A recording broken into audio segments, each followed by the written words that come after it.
Epilepsia, possessão demoníaca ou doença neurológica. Ao longo da história, a epilepsia foi bastante estigmatizada, imprimindo marcas que persistem até os dias de hoje. Afinal, algumas pessoas ainda associam o transtorno com quadros de loucura ou ação sobrenatural.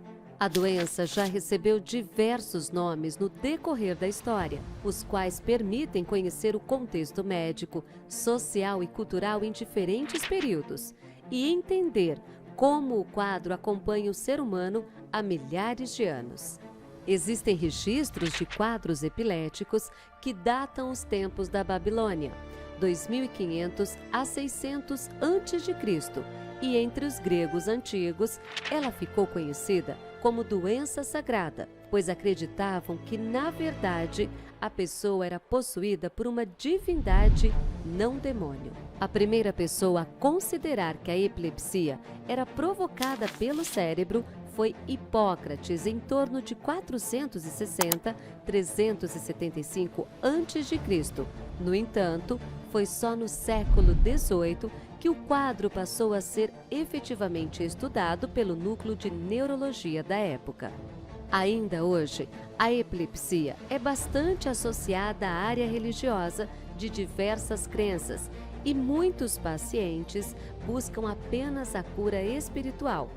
Para superar todo esse preconceito em torno da doença, é preciso colocar luz sobre o quadro, entendendo primeiro o que é epilepsia.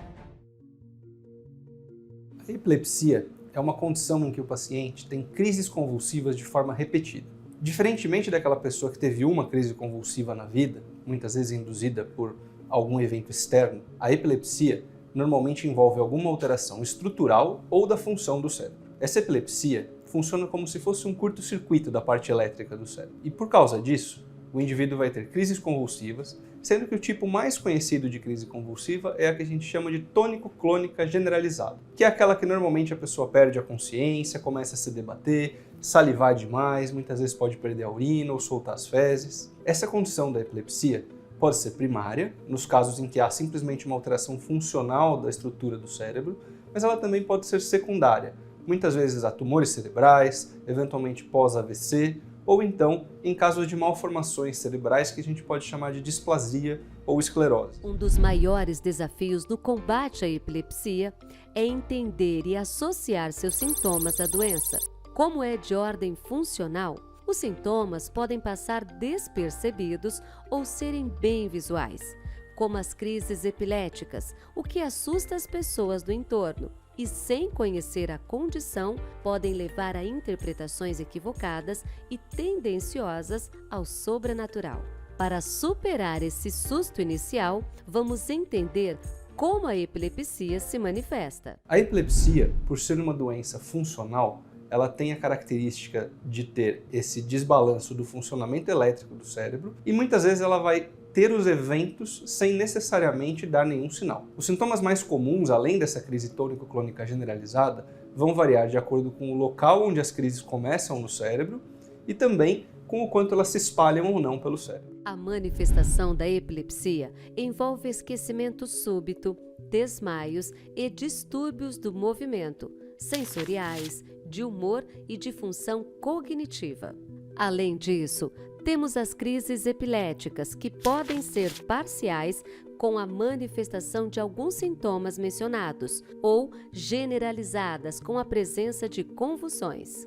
Mas a boa notícia é: existe tratamento para a epilepsia. O tratamento inicial para qualquer tipo de epilepsia, seja ela com a crise convulsiva ou com outros tipos de crise, vai envolver medicações antiepiléticas. O famoso Gardenal, que é o fenobarbital, é uma das medicações mais antigas e mais utilizadas para o controle de crise. Atualmente, diversas outras medicações vêm sendo cada vez mais usadas. Entre as mais comuns, a fenitoína ou Idantal, e alguns mais novos, como por exemplo o levetiracetam, chamado de Keppra, Etira, uma série de nomes comerciais, outros como a lacosamida, ou então algumas outras medicações que podem ser usadas em situações específicas, como por exemplo o ácido valproico, a carbamazepina, também são medicações muito comuns. Na grande maioria dos casos, o controle das crises é obtido e, independentemente da causa, isso pode ser suficiente para que o paciente tenha uma boa qualidade de vida. Com o uso dessas medicações, a maior parte dos pacientes vai ter um bom controle das crises e vai ter uma boa qualidade de vida. Na maior parte das situações,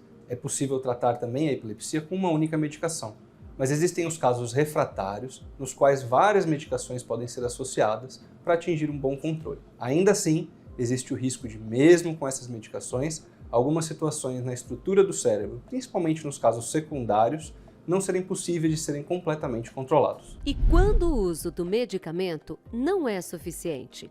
Existem casos mais graves nos quais apenas remédios específicos não dão conta de promover o bem-estar do paciente.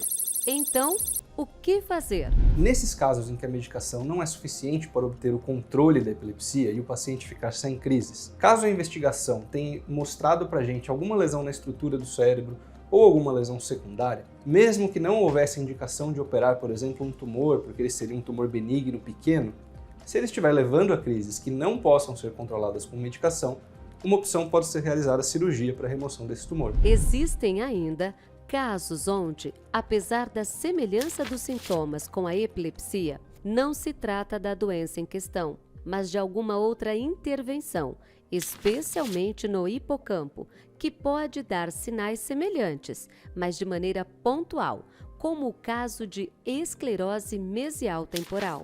Outras doenças, como algumas displasias corticais no cérebro, então na superfície cinzenta do cérebro, podem desencadear crises convulsivas. Algumas cirurgias podem ser usadas tanto para o mapeamento do local onde essa crise está, e esse mapeamento muitas vezes é associado com um mapeamento não invasivo, que é o eletroencefalograma. Nos casos em que o eletroencefalograma não foi suficiente, um videoeletroencefalograma de forma prolongada, em que o paciente ele é filmado, às vezes por mais de um dia, até ter o evento. E caso isso não seja suficiente, essa monitorização invasiva pode ainda ser utilizada em alguns casos, em que é colocada uma placa com eletrodos na superfície do cérebro através da cirurgia e o paciente permanece sob monitorização por às vezes alguns dias, tentando identificar que região do cérebro começa essas crises convulsivas. Algumas situações muito específicas, como por exemplo a região do hipocampo, muito relacionado com a memória ou com algumas características comportamentais, pode apresentar uma doença que a gente chama de esclerose mesial temporal.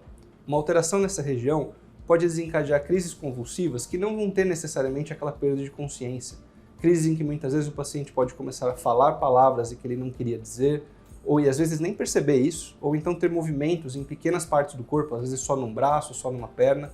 Isso é muito comum nos casos dessas doenças que pegam algumas regiões muito específicas do cérebro. Para essas doenças, novamente, a cirurgia pode ser a solução para resolver ou muitas vezes minimizar a quantidade de eventos. Em casos muito extremos, existem algumas doenças, principalmente em crianças, em que um lado inteiro do cérebro não está funcionando de forma adequada. Talvez uma das cirurgias mais extremas que nós tenhamos para controlar as crises convulsivas seja o que nós chamamos de hemisferotomia, ou antigamente hemisferectomia, que basicamente consiste numa cirurgia em que uma grande parte do cérebro que está disfuncional é removida, ou então é desconectado um lado do outro do cérebro, para que o lado do cérebro que está doente pare de afetar o lado bom. E muitas vezes isso permite que a criança passe a se desenvolver a partir daí. Então uma cirurgia extremamente agressiva, mas que traz um ganho de qualidade de vida, de desenvolvimento para essas crianças muitas vezes bastante relevante. Hoje, sabemos que a epilepsia é um dos distúrbios neurológicos graves mais comuns do mundo. E em metade dos casos, seus primeiros sinais se manifestam na infância e adolescência.